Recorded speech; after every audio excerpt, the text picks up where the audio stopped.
This company's never been more profitable. You mean hugely profitable? I like it. DavePorter.com presents The Profitable Cleaner, a podcast on commercial cleaning sales and entrepreneurship. The one podcast that's not afraid to discuss real sales strategies with real cleaning professionals that produce real profits and real results. What's up, everyone? Welcome back to the Profitable Cleaner podcast. Super excited for today's guest. It's been long anticipated to get him on the show. I have my good brother and colleague and co-host Angel Sandoval here with me. And our guest today is Jack Ellison. Jack, how's it going this afternoon, man? James, Angel, doing well today, man. How you guys doing? Doing great. Can't complain.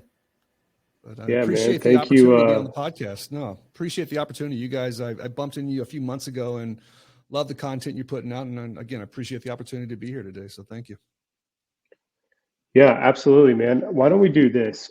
Because like for me, there's all these different players in the industry doing some awesome big things.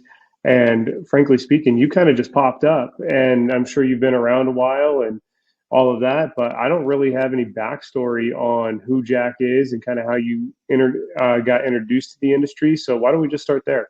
Sure. It's funny in this industry, the business of cleaning, I'll call it. I say that phrase 50,000 times a day, but the business of cleaning I got sucked into back in 2000. Seems like yesterday, but I'm an old dog in the business now if it's 2023, but I got sucked in to the business of cleaning indirectly through a company called Site Stuff. And Site Stuff was back, if you remember, in 2000s, the internet was less than 5 years old. And we had an opportunity out of Austin, Texas. I'm originally from Texas. We had an opportunity to really pull together a website, which was innovative as far as e-commerce was innovative in 2000. And what our play was is the owners of our company, and I think I was the 33rd employee there, was the play was we saw all these property managers across the United States, companies that you may not remember, but Trammell Crow, CB Richard Ellis, Jones Lang LaSalle, Insignia ESG, a lot of these big players had multi-million square feet worth of real estate across the United States. What we found they were doing was purchasing as if they were just one property. This one property could be here down the street, 2 blocks, there's another property that's owned by the same or managed by the same company. And they were buying their lighting, their janitorial, their filtration, their office supplies as if they're one entity. And what we pulled together was an e-commerce platform that kind of allowed them to go into one website nationwide, pay one price across all those commodities. And that's how I kind of got indirectly sucked into the business. And sucked is a bad word, but it's the way I got pulled into it, because what we found as we got going with this is the biggest spend for property managers was, back then at least, was around 25 cents per dollar they spent was on jan sand supplies or janitorial supplies, paper towels, liners, all this stuff. So by default, I got pulled into this and really kind of started looking at this industry and the diversification of the industry and kind of fell in love with it, which people think I'm weird, but I've enjoyed it. But that's kind of how I got pulled into. And when I got pulled into that, I did that for a whopping 6 years, and we went from 0 to about 100 million in sales. We were doing things that you'll laugh at now, but shopping list, e-commerce, even e-commerce, much less even shopping lists, were a brand new concept back then.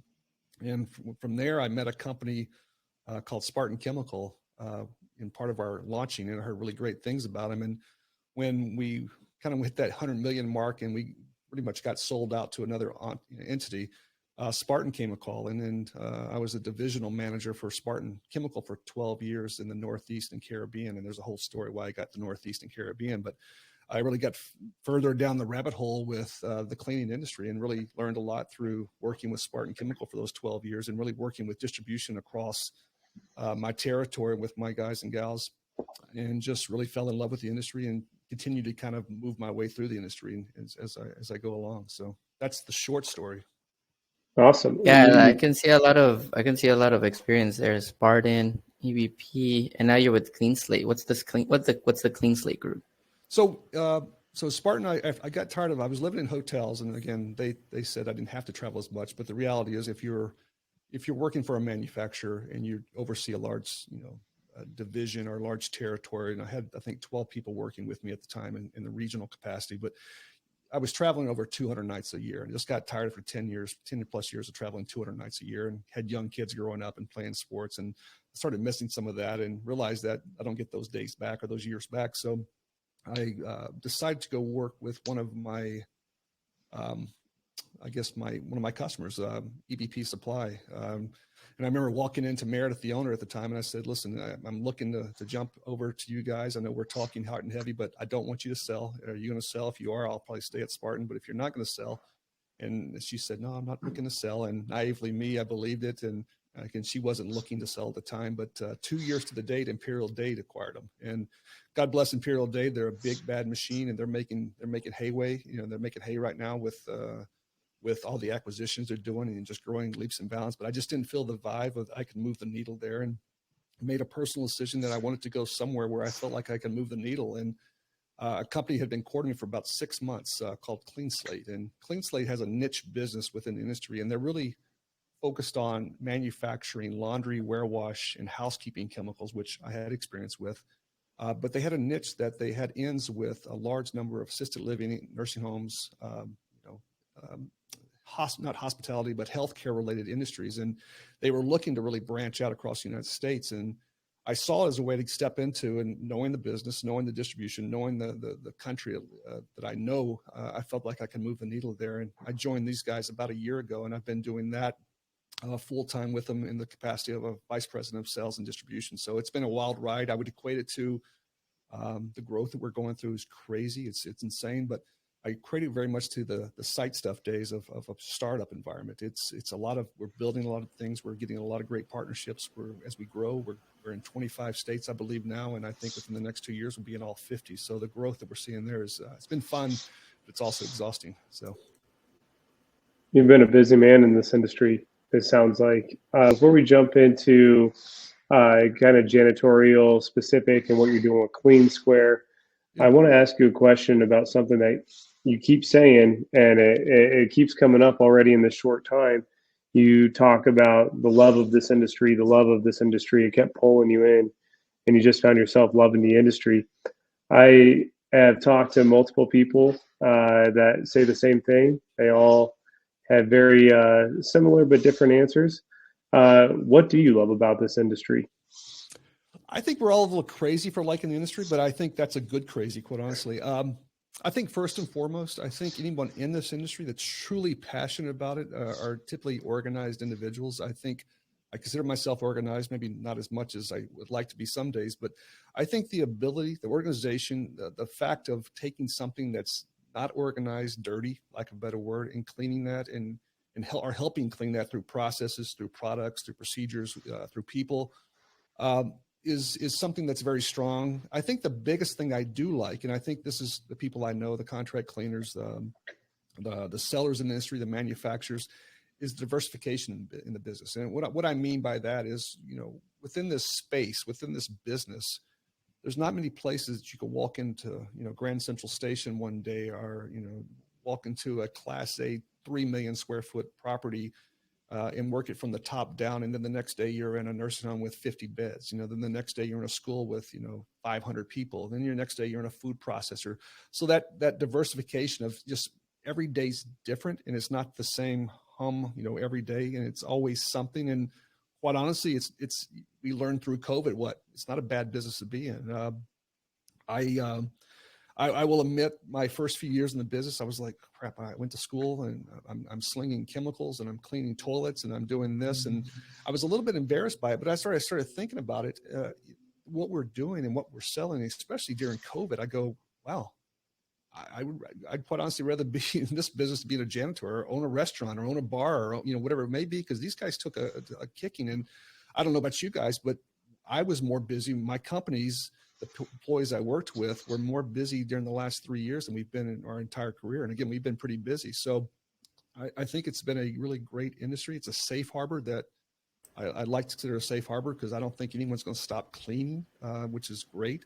And if you look at some of these properties that are going today and some of these bid specs that are going out, I think it's going to get more sophisticated as far as the detail and the attention you have got to do this business. And I think that's what I love about it. All of those things, lack of a better word.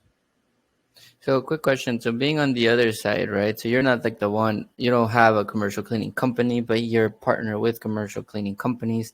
Like you said, it's not going anywhere, but it's definitely getting more like technology's coming in, the way you clean is starting to take a like there everything is becoming more in detailed, right? What is some advice from from a strategic partner perspective on how they can leverage whether it's Cleanslate, Spartan Chemical, other distributors into making their business stronger?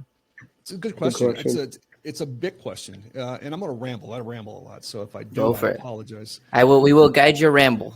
Yeah, but I would say the first thing, you've got to find partners you can trust. I think that's the key thing. Is there's a lot of people out there that just will sell you to sell you, but who are those partners? I don't care if they're products, they're solutions, it's insurance, it's vehicles, whatever it may be. Find those vendors or those suppliers that want to see you grow, want to see you succeed, and that you can trust. And I think if you find that, and again, it's sometimes easier in some segments, sometimes it's not so easy.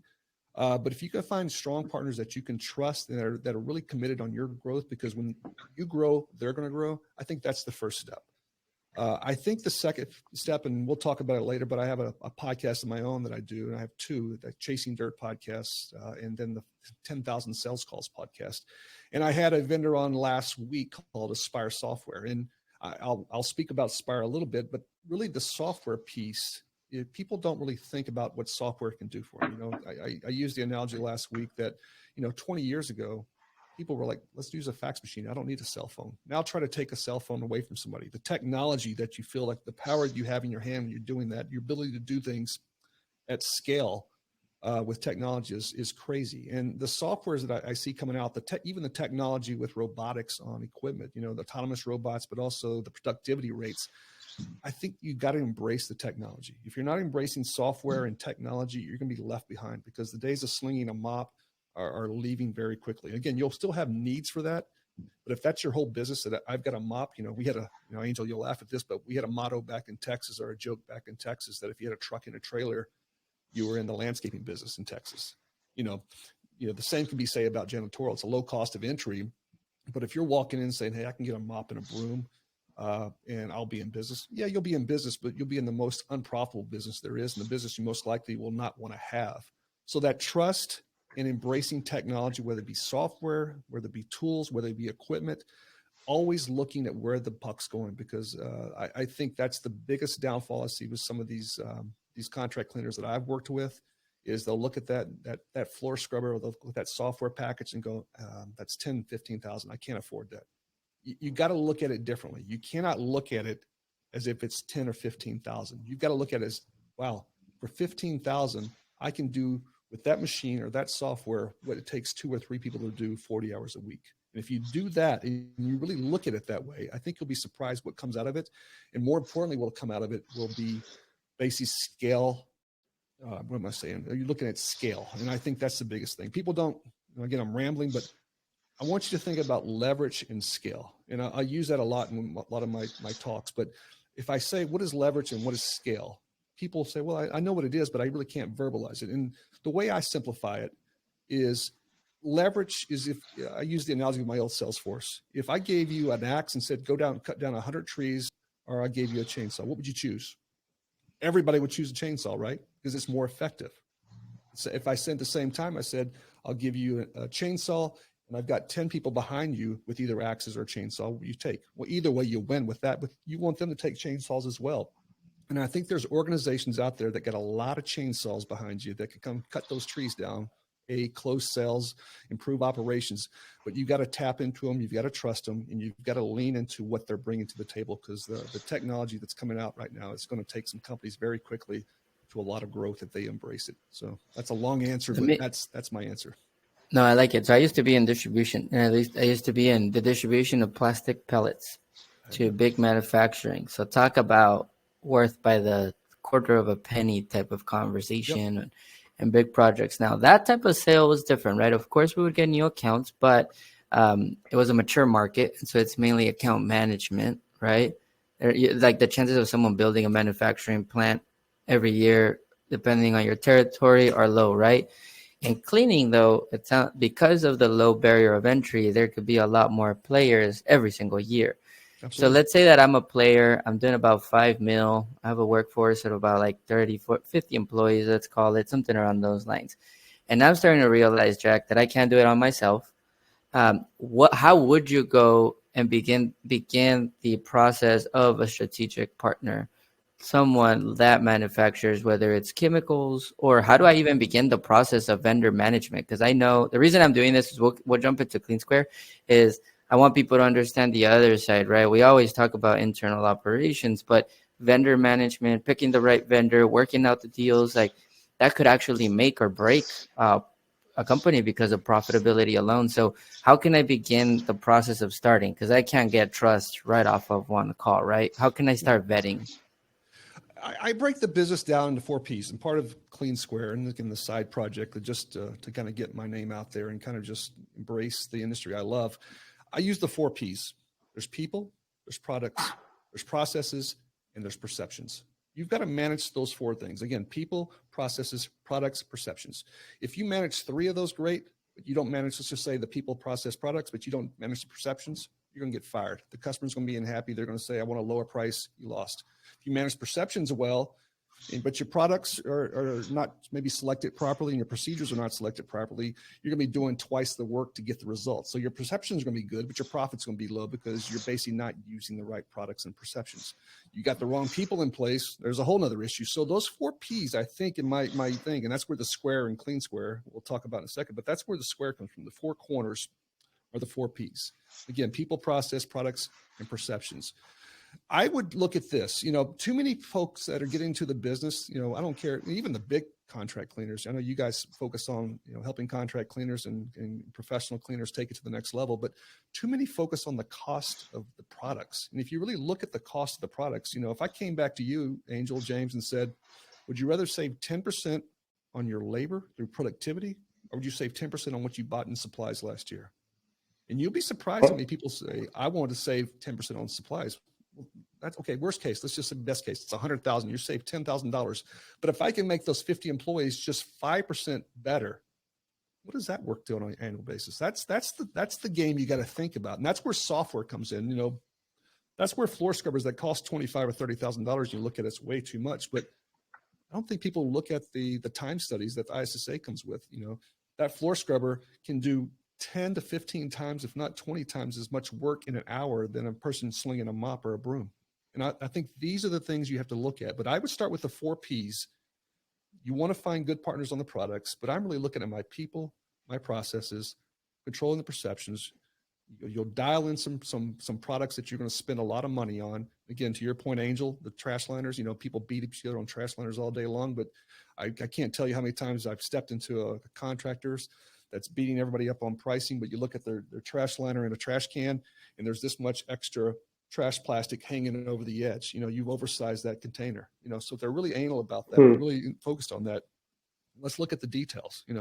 But I would really focus on the technology piece if I were starting out. This Aspire software, I'm not going to make another commercial about them, but I was thoroughly impressed with this Aspire software. If you got a chance, you should interview them, because I think your client base that you're working on to help take to that next level, who have hit that ceiling, I think if they would be willing to invest in that technology, I think they would take their business overnight to the next level. And I firmly believe that based on my experience. I think that's an interesting concept, the 4 P's. I really like the perception aspect. There's value, and then there's perceived value, which actually needs to be talked about more. And technology, whether whatever technology you decide is best for your business, and there's multiple technologies out there. I think the basis is use the chainsaw, not the axe. I like that a lot. Let's talk about Cleansquare, man. So you talked about the 4 P's kind of being the inspiration behind the square. That makes sense. For those listening that don't know what Cleansquare is, what is it? And what inspired it? So it's www.cleansq.com. It's a passion project on the side. I've got a full-time job. I'm working, 60 plus hours doing this, but it started off as a blog. I wanted to kind of get into blogging and just kind of share my experience with people getting into the business. Again, giving back to the business. And what I started looking at is I go, blog is just my opinion. I learn more from others than I do from, my teach. I learn more than I teach. Let's put it that way. And I was looking for a vehicle for the last 3+ years to really say, what can I do to bring together certain players. And those players in the space that I want to bring together, if you really look at the business of cleaning, again, I'll say it 50 times, but the business of cleaning is really broken down, in my opinion, in 3 buckets. You've got the manufacturers who make product. And again, that product could be a solution. It could be you guys who offer a service. It could be the toilet paper guy. It could be the trash liner guy. It could be the equipment guy. It could be, I've got a consultant coming on that's going to sell a service on how to properly write SOPs. It could be anything that you're making. So the manufacturer is the first one. The second one you're looking at is the distributor. So how do you get that product or that solution to market? Many manufacturers will go directly to the end user, but there's a lot of distribution out there that can bring really quick synergies to the table by just introducing them to their client base. So the manufacturer, the second one is distributor, the third one is the end user. And the end user is very diverse. It could be a contract cleaner, it could be a residential cleaner, it could be a property owner, a property manager, it could be a hospital, whoever's buying those products that the manufacturer makes, the distributor likely distributes.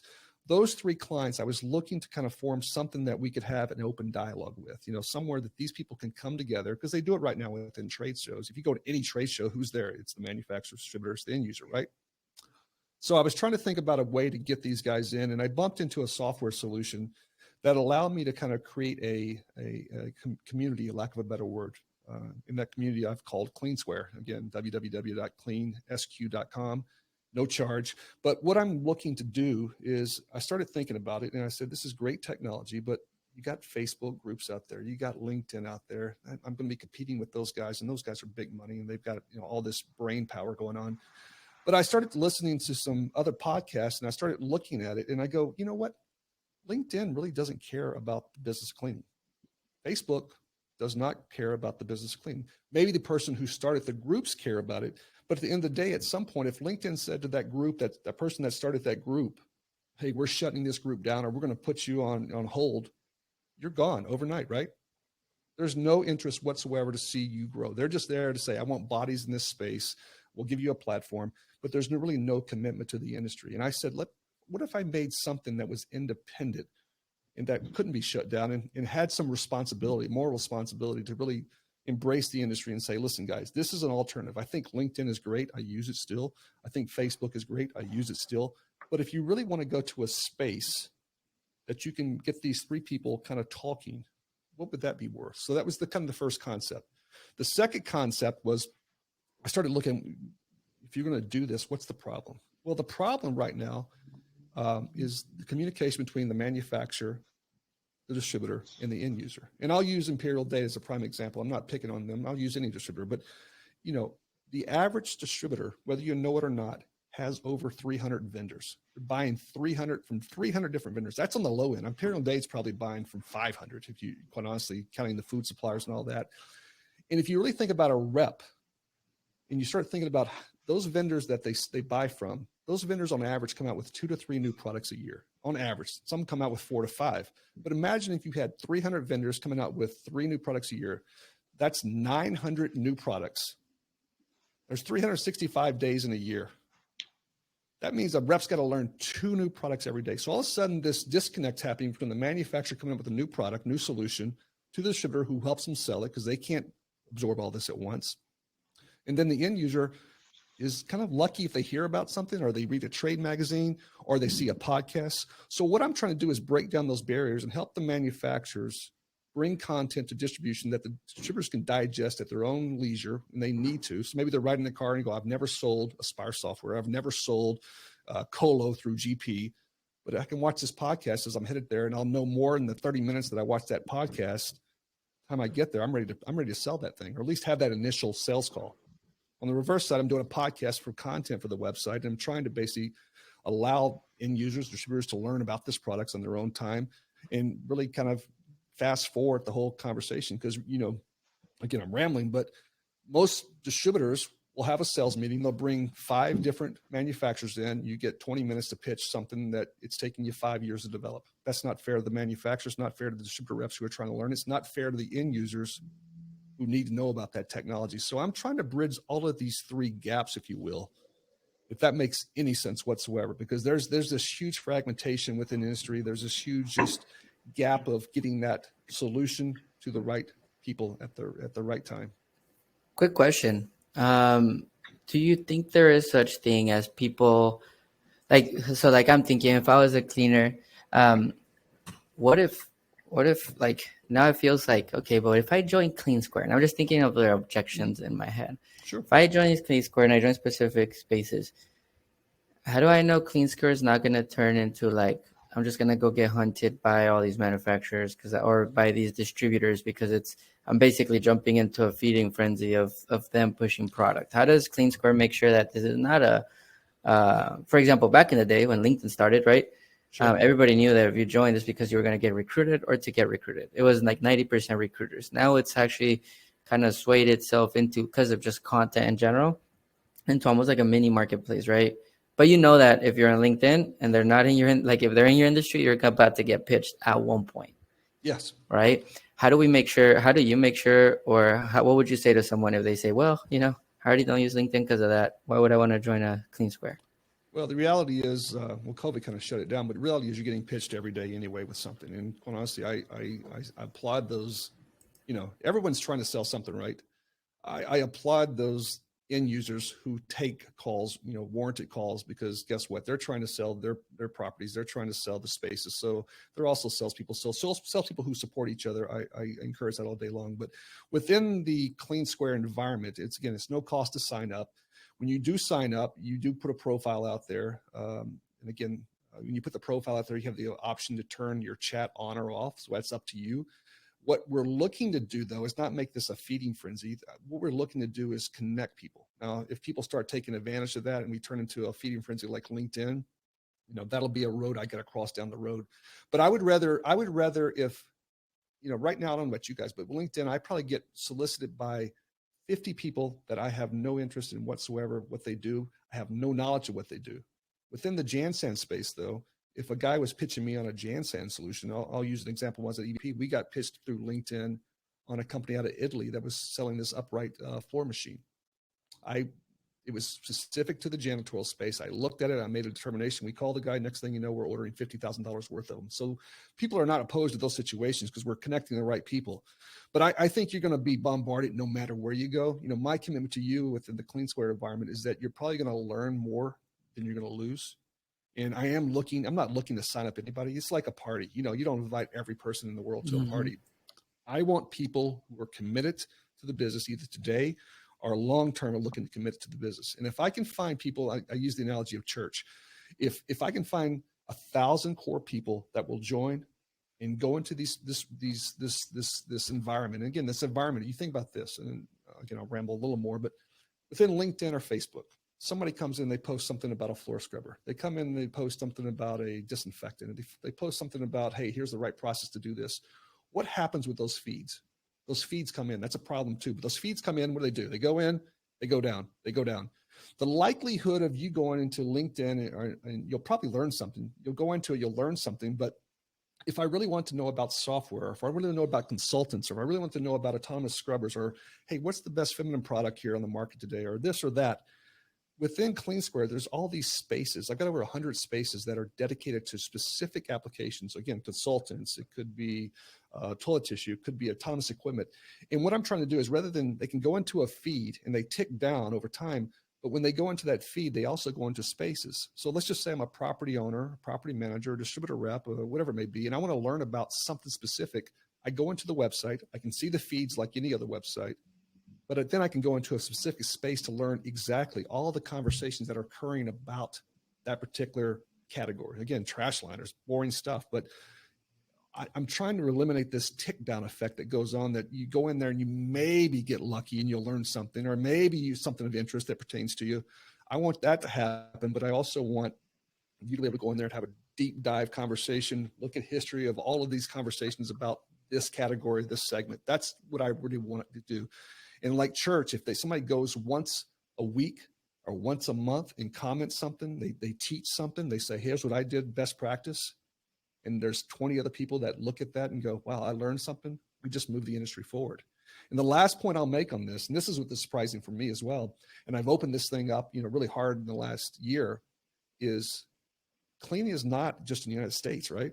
I know that's stupid sound, but this is a worldwide. Everybody cleans in the whole world. And you don't think we can learn things from people in India? You don't think we can learn things from people in Russia? We can learn things from people in New Zealand? We can learn things from people in Europe?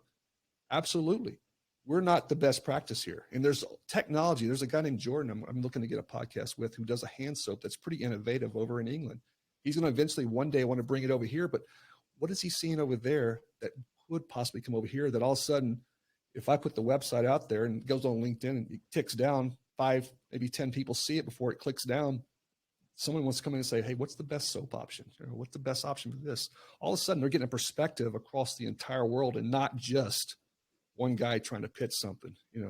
They can go into it and they can say, here's the 25 feeds I've seen. Here's the conversations going along. I'm going to make the best decision that's for me. And that's what I'm trying to attempt. And it's hard to verbalize it because I'm still getting my arms around it because there's just so much content. And so much I like it. I'm pretty sure James is gonna have a question here. So I'm just gonna get this comment in real quick before it happens. I think the key thing is, and this is gonna sound odd, but you don't have a team of software developers trying to create some form of algorithm based on likes, engagements, and comments, right? So like the LinkedIn and Facebook and content algorithms, there's certain things that you need to do to be able to become what's quote unquote like get more eyes on it, right? If you don't follow specific sets, if you don't get specific comments, likes, there's a reason there's like LinkedIn engagement groups, Instagram engagement groups, where even if I don't want to listen to your stuff, I'm in that engagement group. You post, I comment, I like, I share, so that more people can get in there. So you're eliminating the hassle of dealing with that and the algorithms, and rather just like, again, it's a square within the clean space, all from manufacturing, distribution, and the end user. Yep. But you're eliminating all the bullshit stuff that they got to deal with. So I like Absolutely. that. Absolutely. And I think, there's a lot of BS out there too. Again, I won't beat up on LinkedIn because I use it, but do you think LinkedIn is really committed to the clean industry? I'm looking to create a library that everybody contributes to. And again, we come into a common space and we share knowledge. And my request is you give more than you take. But I think what you'll end up doing, if enough people give, is we'll probably end up taking more than we give, just because there's so much information out there, so many best practices. You guys see it. You've got small, medium, large contractors that, they're learning stuff every day. And if we can expedite that learning, this is the key too, we can expedite the learning. I think what you'll see is the profitability. And again, the profitability in this business, if you're really good, you're doing well with the contract cleaning business. But if you're not really thinking about the whole bigger picture and you're not able to see best practices, you're going to suffer and you're not going to enjoy the business. But I think collectively, if we focus on knowledge share, knowledge gain, I think overall the profitability of the small, medium, and large guys will grow together. And it won't be a situation that, get Pete's cleaner because he'll do it for dirt cheap. That's the way he is. Pete, quite honestly, should be making a fair margin on his time. And I want to see that. And I think collectively, if we move the industry forward, we'll control it. In the sense of that we won't be beat up by everybody trying to just go, what's the lowest cost? What's the lowest cost? What's the lowest cost? Hey, you want this, $100 million $100 million building to have the lowest cost cleaning? Go a week without cleaning, go a month without cleaning, and see how much that $100 million depreciates in that 30 days, that quick. We've all seen that through, different, tragic events, whether it be weather related or disease related. So that's my passion. And again, I'm rambling a lot, but I want people to come to this website, join, have no obligation. But my thing is, if you can get one thing a month out of it, it may give one thing a month. And I can get 1,000 people to join up. I think 5,000 will come quickly. I think 20,000 will come quickly, even quicker. And then just take this thing worldwide. I would be shocked at the amount of knowledge share that's going to go on and the amount of people that are going to take the business from here to here very quickly. And again, I don't care if you're a distributor, you're a manufacturer, or an end user. There's knowledge to be shared. Yeah, well, I'll tell you this. I've actually met someone on Cleansquare that's been a good connection so far. And it's kind of been, I get your weekly newsletter and get to see like what's kind of going on. And personally, I always scroll to kind of like the events, what's going down in the events. I know you promoted our Cleaning Profits event, which I really appreciate. And actually had some people mention Cleansquare is like where they first heard of it. So it is a good source of just like community. And I think the fact that it's a niche community is cool. I actually have 2 questions for you. One will be simple. One's a little bit more maybe technical. We'll start with the simple one first. What's been your initial feedback from people using it so far? And yeah, I'm just kind of curious to other people's thoughts in the industry that have been using it? The initial thought is, damn, this could be powerful. Again, the key word could be powerful. Right now, it's not as powerful as I like. I think the people who are on it are passionate about the business, and I appreciate you both signing up. But everyone I've talked to has said this is needed within the space. The amount of content, I say content, the amount of product solutions, the disconnect between those three parties I talked about earlier needs to be streamlined some part. And I think that is the initial reaction I've gained so far, and the people who have really embraced it and gone in, and that's another problem within the industry is, again, I had the same problem in the industry. You guys maybe have the same problem too, is at some point you have to put yourself out there. If you really care about something, you have to put yourself out there. You can't just sit behind the wings. And I struggled with the 2 podcasts I was looking to start, and I'm sure maybe you guys, maybe you didn't have the same reservations, but I was building, and I go, I just got to get this content there. I just got to put myself out there. And it's not as hard as once you put yourself out there as you think. It's kind of the old Tim Ferriss fear setting. What are the 20 things that are going to happen negatively if you do this? And I wrote a list down, and when I compared the list after I got through, doing my first podcast, I go, hell, 19 of those things didn't even happen. The next podcast, 19 and a half of those things didn't happen. So what I'm getting to is, the idea and the concept, I think, is there. And again, I might not have articulated it as well as I should, but hopefully you get the passion of what I'm trying to accomplish. But what we need within this space is people to ask questions, because there's a proverb I threw out, the person who asks a dumb question is only dumb for 5 minutes. After that question they answer, they learn something. And my whole take is, if you go out there and just put yourself out there, whether it be a podcast, whether it be a training, embracing something brand new, there's only going to be positive come from that. And I think that's what I'm trying to get across is put yourself out there, because if you looked at LinkedIn, you guys see it. You look at my website, there's only a handful of people who will actually go out there and ask a question or provide a comment. And I think that's got to change. Ask your damn question. Who cares? I didn't know it at one point. You learned it. And all of a sudden, when people ask questions, there's a lot of people who are just ready to jump on those questions and say, hey, this is what I learned. All of a sudden you got 20 responses and you go, wow, I didn't know that. And oh, by the way, I made a new friend in the business who can help me along the way. So put yourself out there is my key takeaway. Awesome. I love it. I only have one last question. And I like where kind of Angel went with this early on. He talked about strategic partnerships. Yep. I think it's an undervalued thing as a cleaning company. Give us, someone's listening to this, let's say they have a strategic partnership, or even if they don't, what's the best way to go about setting up a strategic partnership with like a distribution partner? Like what advice would you give that cleaning owner listening right now? Sure. I think you got to bring them in. If someone's not willing to come into your office, I think there's a red flag there, and COVID's changed a lot of things, and you find people who are kind of trying to do these webinars. Quite honestly, I want to see somebody face-to-face. The podcast I shoot, I want to see some face-to-face where I can. But I think that person who's going to be in your office and sit down with you face-to-face, because most people who are buying something have a pretty good read on who they're buying from. They have a good read on if they're in sales. They have a good read on the person. But get the read of that person. And the second thing is lay your expectations out. There's nothing worse for a distributor than to step in and do this pitch, and that customer doesn't leave you with any kind of indication of what the thought is. It's got to go both ways. You've heard the old saying about relationships. It's not a 50-50 relationship. It's 100% relationship. And that's where I think that a lot of the contract cleaners I see, it's all about me. Well, you want that distributor rep to be successful in their job. You want them to make a little money along the way, because at the end of the day, if they're making money, they're going to jump through hoops for you. So I would get that first face-to-face with them. I would start probably with the biggest category. What is your biggest top 3 spends? And maybe it's chemicals, maybe it's paper towels, maybe it's trash liners. Figure out the top 3 guys in the market, ask around, come to Cleansquare, ask the question, let's see what we can find out. But then bring those 3 people in and see who you feel the vibe. And again, I cannot express this enough, that there's a certain vibe that 2 people working together kind of get, and you either feel it or you don't feel it. And those people you feel it, you got to make sure it's not BS, because there's a little BS with something that goes along with it. But if that vibe is legit, the BS is low, and you've identified 3 buckets of distributor partners that you want to partner with, And again, you don't have to be a distributor. It could be a software solution. It could be an equipment guy. I guess it could be, bringing a solution to the table. But if you get through that gut reaction, the three that are going to move the needle a little bit on the product side, and you feel good about these guys. And lastly, I'll say, if you get in a bind and these guys are behind you like they're one of your employees, you've got a rock star with you. And I would throw those things out.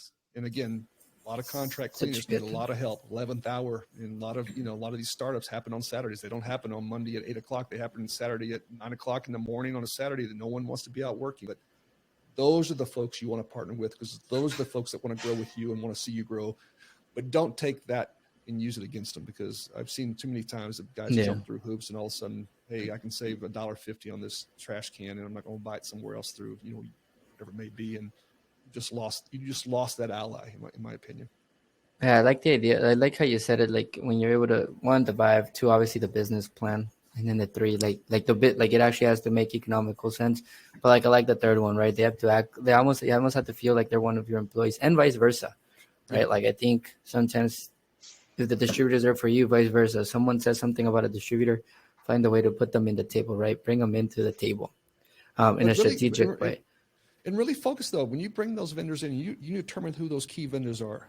Listen to them, because again, at the end of the day, if you save 10% on the products, okay, it's 10% on the products, but it's not big in the overall scheme. But ask those key vendors, once you determine who they are, how can I increase my productivity? How can I make my people more happy with what they're doing, more productive and more happy? You can get that then. And those folks are 5, 10, 15% better, happier. Oh, you're talking about leverage. You're talking about scale to a whole nother level. And that's that when you start breaking through that ceiling and fun things start to happen. And the last thing I'll say is some of these contract cleaners, and you guys probably see it every day, you got to get out of the business working on, you got to get out of working in the business and really working on the business. And that's a hard shift to make, because a lot of these guys that started companies, they were out there slinging the mop, they were running the machines, they were doing the late nights.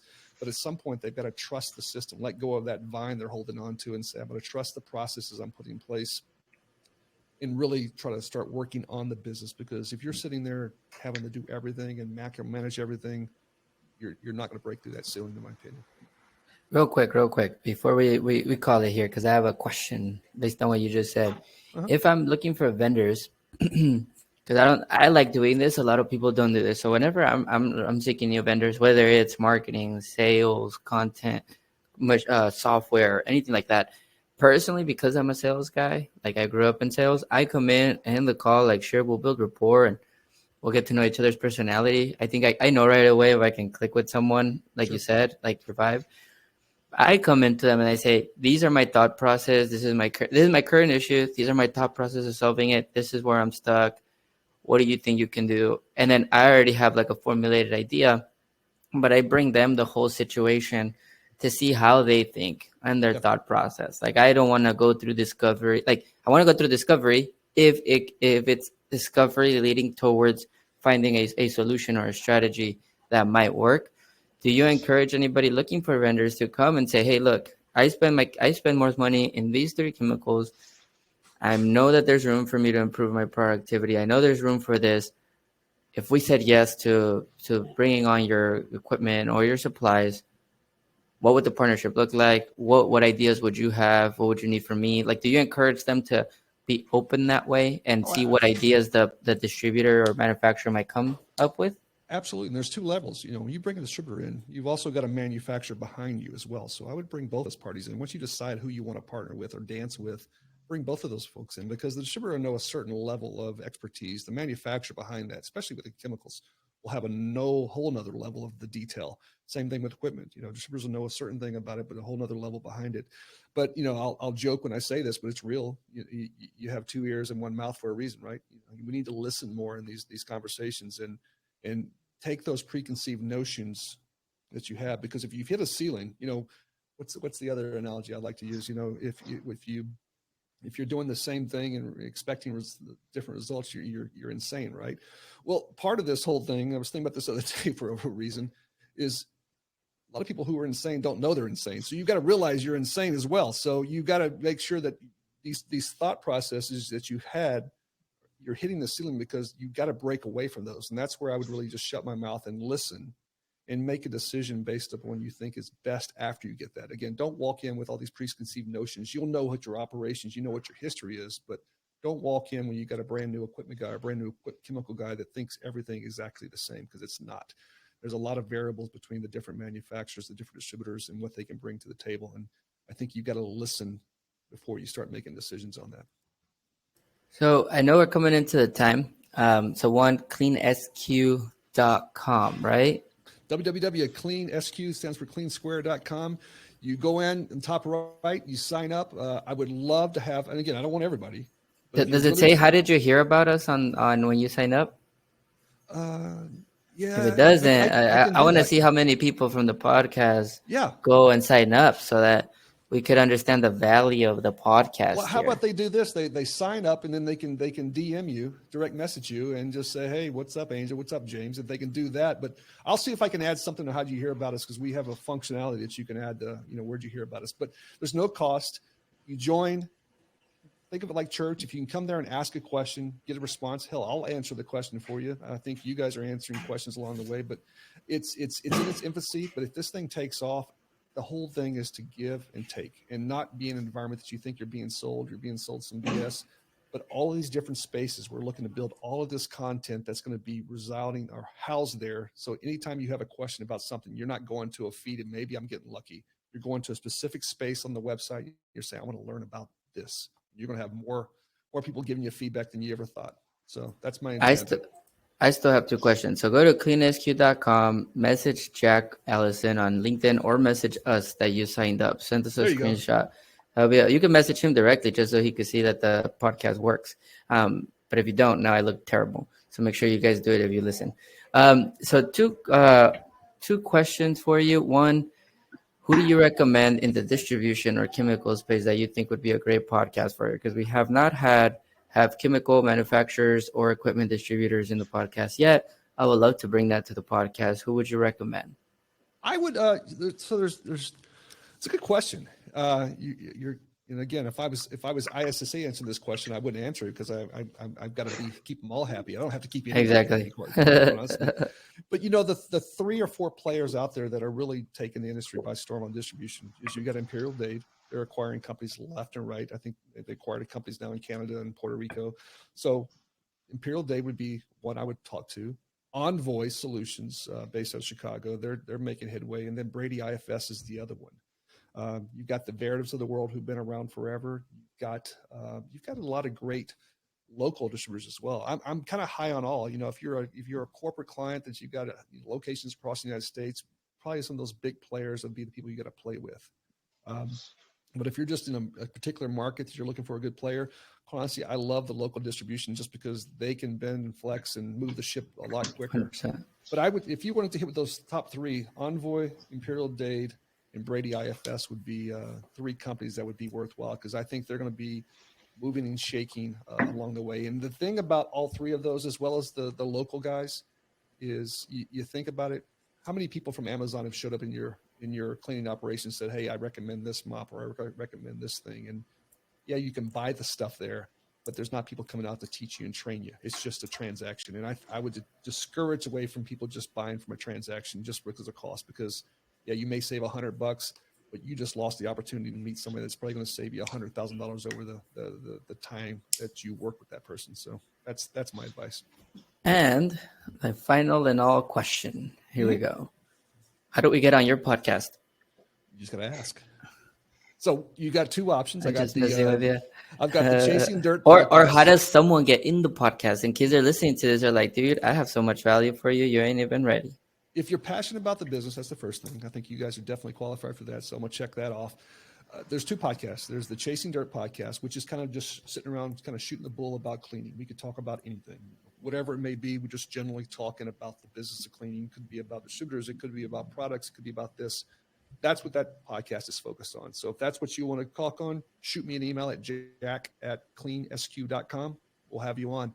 The other podcast is called 10,000 Sales Calls. And this is the one that I'm seeing gain a lot of traction because, again, going back to the analogy of vendors having 300 products, they got to, 900 products, they got to, pitch into a distributor over a year, and there's not enough time, is what I'm trying to do is the 10,000 Sales podcast, I'm trying to allow manufacturers and solution providers to come in. You guys are a solution provider. You make a product. You make a damn good product. You're a consultant, in my opinion. You come in, you basically say, hey, here's what we do. Here's what I think is value. Here's what I would like to do. And you basically take an hour with me and we pitch your product and we really talk about it. I play good cop, bad cop and try to beat you up like you did me on the concept behind it. And at the end of it, my hope is there's going to be 10,000 people watch that podcast. And what you did in that 1 hour is you made 10,000 sales calls to 10,000 different people. And all of a sudden you've got that first sales call out of the way. They know enough about your stuff to say, hey, Angel, hey, James, I'm raising my hand. I'd like to have a meeting with you. And also, that was a good name. You got past that first makes conversation. sense. So that's my name. thing. Now I get it. But which one do you guys want to be on? The 10,000? I think 10,000. 10,000 all day. Done. Boom. We'll send you an email. We've always loved that name. And now that you kind of give us the backstory on the name, I think I even love it even more. So hell yeah, man. I love what you're doing in the industry. We're going to share this podcast on Cleansquare. You can guarantee that. So, yeah, I really do appreciate it. And we'll be sure to link up your podcast and your, obviously Cleansquare on the show notes. So appreciate it, man. No, I appreciate your passion to the business as well and what you guys are doing. You're making content, you're making connections, and you're making people better. So that's the key thing. So if we all make them better, everybody better just a little bit, incremental improvement every single day, good things will happen. So thank you to guys for having me on as well. Hey, just so you know, you'll be getting an email for us to be guests. And then I also have another person that we have a few people, but I have one that I want to get in there that I'll send you an email. 10,000 or chasing that he applies for both. So I think it'll be up to you, whoever you want more content on. And there's a lot of cool people in the business. You know, quite honestly, you guys are cool guys, and there's a lot of cool people in the business, and that's kind of why I got into this, just to introduce myself to new people. I have a weird question. Are you doing this all on your own? I've got another partner going to jump in with me. His name's Connor. He's going to be working with me. But yeah, so much has been solo. And again, what's his Connor Clifford. So he works. Nice. He's a distributor rep, and what we're looking to do is really take it to the next level. You know, I want to do product demos, like not just sitting at a desk, but actually do a demo. You know, just next level stuff.